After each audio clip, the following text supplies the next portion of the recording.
Halo, ketemu lagi di kuliah daring akuntansi, ekuitas, dan pelaporan keuangan bersama saya, Nilam Kemala.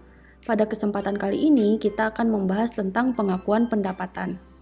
Subpokok bahasan pada materi pengakuan pendapatan terdiri dari pertama, konsep dasar pengakuan dan pengukuran pendapatan, kedua, penerapan 5 langkah pengakuan pendapatan, ketiga, isu-isu pengakuan pendapatan, dan yang keempat, penyajian dan pengungkapan pendapatan. Subpokok bahasan ketiga dan keempat akan kita bahas minggu depan ya. Oke, kita bahas dulu konsep dasar pengakuan dan pengukuran pendapatan. Pendapatan adalah salah satu ukuran kinerja keuangan yang dilaporkan perusahaan. Pendapatan memberikan informasi tentang kinerja masa lalu dan masa depan perusahaan dan merupakan pendorong signifikan dari ukuran kinerja lainnya seperti EBITDA, laba bersih, dan laba per saham.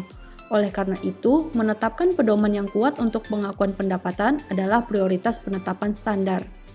Standar baru tentang pendapatan dari kontrak dengan pelanggan mengadopsi pendapatan aset kewajiban sebagai dasar pengakuan pendapatan. Pendekatan aset kewajiban mengakui dan mengukur pendapatan berdasarkan perubahan aset dan kewajiban.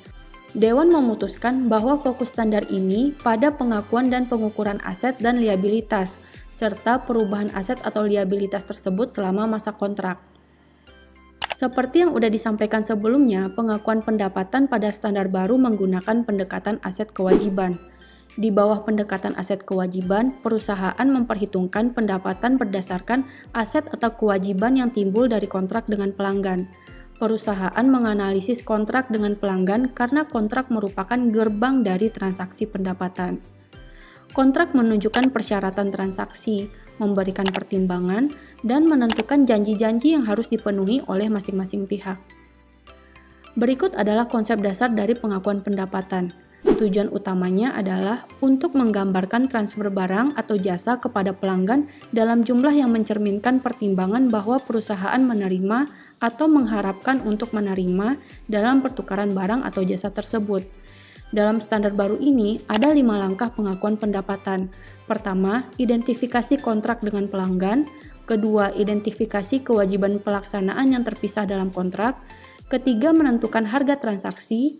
Yang keempat, mengalokasikan harga transaksi pada kewajiban pelaksanaan terpisah. Dan yang kelima, mengakui pendapatan ketika kewajiban terpenuhi. Dan prinsipnya, pengakuan pendapatan ini tentu saja untuk mengakui pendapatan pada periode akuntansi ketika kewajiban terpenuhi. Nah, ini contoh transaksi untuk pengakuan pendapatan. Transaksi-transaksi ini akan kita bahas sesuai dengan 5 langkah yang udah disebutin di slide sebelumnya. Transaksi pertama, Angel memesan 1 cup besar Americano dengan harga Rp3 dari Starbucks. Angel memberikan uang Rp3 ke barista. Berapa pendapatan yang harus diakui Starbucks pada transaksi ini? Transaksi kedua, keesokan harinya, Angel memesan 1 Americano cup besar dengan harga Rp3 dan juga membeli coklat cookies seharga Rp5. Barista memberikan kedua produk tersebut kepada Angel dan Angel membayar Rp8. Berapa pendapatan yang harus diakui Starbucks atas penjualan tersebut? Transaksi ketiga, Starbucks ingin menstimulasi penjualan biji kopi X pada hari Selasa. Selasa merupakan hari dengan penjualan terlesu. Biasanya, biji kopi tersebut terjual seharga Rp10 per 12 ons, tetapi Starbucks memutuskan untuk menjual seharga Rp9 jika customer membeli di hari Selasa. Angel datang ke Starbucks hari Selasa dan memutuskan untuk membeli biji kopi X dan membayar Rp9. Berapa pendapatan yang diakui Starbucks atas transaksi tersebut? Berikutnya transaksi keempat. Starbucks memberikan diskon sebesar Rp2 pada customer yang membeli Americano cup besar dan membeli biji kopi premium bersamaan. Biasanya, biji kopi dijual seharga Rp12. Diketahui Americano cup besar dijual satuan seharga Rp3.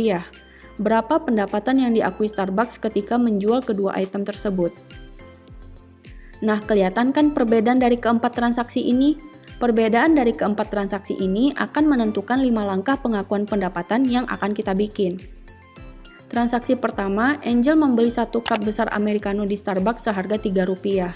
Step pertama, identifikasi kontrak dengan pelanggan. Ada 5 hal yang harus diidentifikasi mengenai kontrak antara Angel dan Starbucks. Pertama, kontrak memiliki substansi komersial. Dalam hal ini, Angel memberikan uang tunai untuk pembelian Americano cup besar. Kedua, Pihak yang menyetujui kontrak. Angel setuju untuk membeli Americano Cup besar dan Starbucks setuju untuk menjualnya. Ketiga, penetapan hak. Angel memiliki hak atas Americano Cup besar dan Starbucks berhak atas Rp3. Keempat, syarat pembayaran. Angel setuju membayar Rp3 atas Americano Cup besar. Dan yang kelima, kemungkinan pengumpulan imbalan. Starbucks menerima Rp3 sebelum memberikan Americano kepada Angel. Berikutnya step kedua, identifikasi kewajiban pelaksanaan terpisah dalam kontrak. Pada transaksi ini, Starbucks memiliki kewajiban untuk memberikan Americano Cup besar kepada Angel dan tidak ada kewajiban lainnya untuk barang atau jasa lainnya. Kemudian step ketiga, menentukan harga transaksi. Harga Americano ukuran besar Rp3 dan tidak ada diskon, oleh karena itu harga transaksinya Rp3. Step keempat, alokasi harga transaksi ke kewajiban pelaksanaan terpisah. Pada transaksi ini diketahui Starbucks hanya memiliki satu kewajiban, maka tidak perlu alokasi. Step kelima, mengakui pendapatan ketika kewajiban terpenuhi. Starbucks memenuhi kewajibannya ketika Angel menerima Americano Cup besar.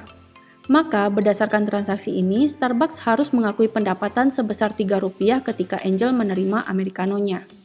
Transaksi kedua, Angel membeli satu Americano Cup besar dan cookies seharga Rp5. Maka untuk step 1, kontrak yang valid terjadi ketika Angel dan Starbucks memenuhi 5 kondisi seperti di transaksi sebelumnya.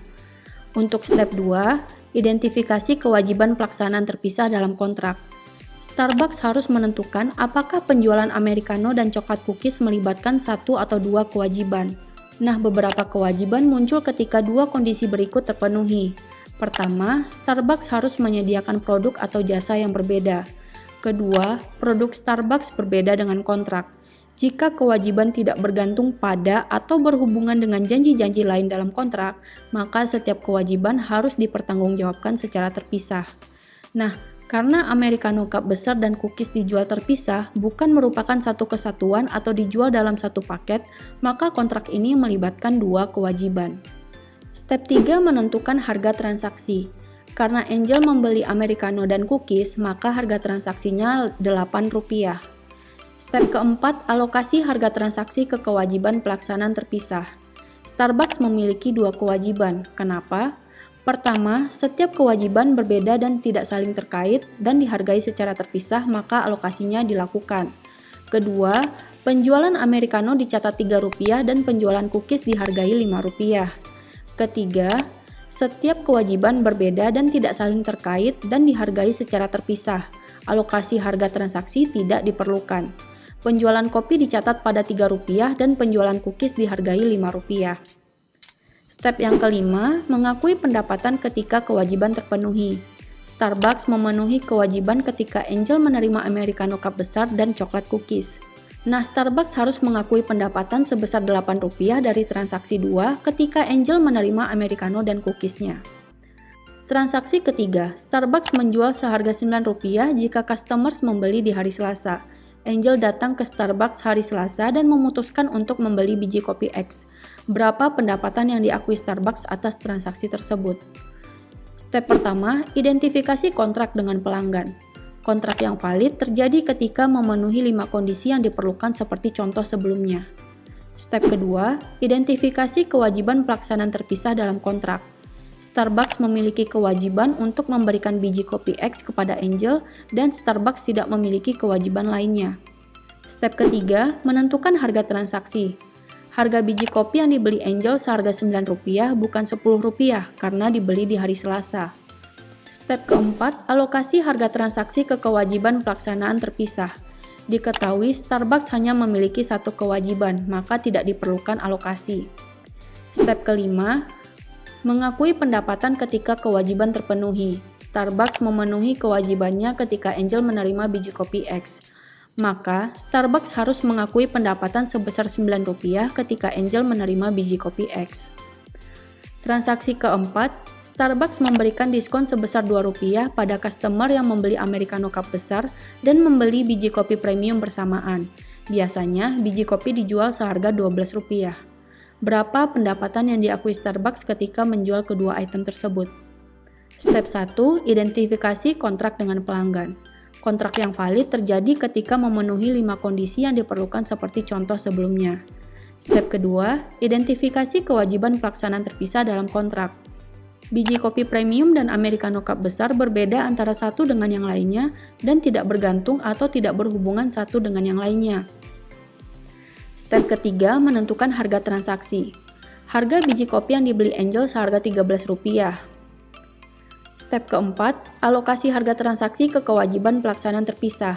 Starbucks mengalokasikan harga transaksi pada 2 kewajiban berdasarkan harga jual yang terpisah. Harga jual biji kopi Rp12 dan Americano Rp3. Total harganya Rp15. Maka persentase penjualan dari kedua kopi itu adalah 80% untuk biji kopi dan 20% untuk Americano.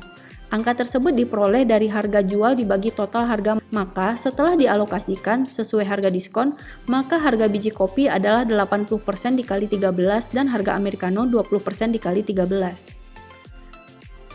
Step kelima, mengakui pendapatan ketika kewajiban terpenuhi. Starbucks mengakui pendapatan sebesar Rp13 ketika Americano dan biji kopi diberikan kepada Angel. Starbucks harus mengakui pendapatan sebesar Rp13 yang terdiri dari penjualan biji kopi Rp10,40 dan Americano Rp2,60. Berdasarkan keempat transaksi tadi, Starbucks memenuhi kewajibannya ketika Angel memperoleh hak atas produk. Indikator bahwa Angel telah memperoleh haknya adalah sebagai berikut. Pertama, Starbucks berhak atas pembayaran kopi tersebut. Kedua, Starbucks telah mengalihkan hak legal atas kopi tersebut. Ketiga, Starbucks telah mengalihkan kepemilikan fisik kopi tersebut. Keempat, Angel memiliki risiko dan manfaat kepemilikan yang signifikan. Dan yang kelima, Angel telah menerima asetnya. Nah, ternyata gampang kan menerapkan 5 langkah konsep dasar pengakuan pendapatan? Sekarang kita lihat di transaksi yang lebih kompleks yuk.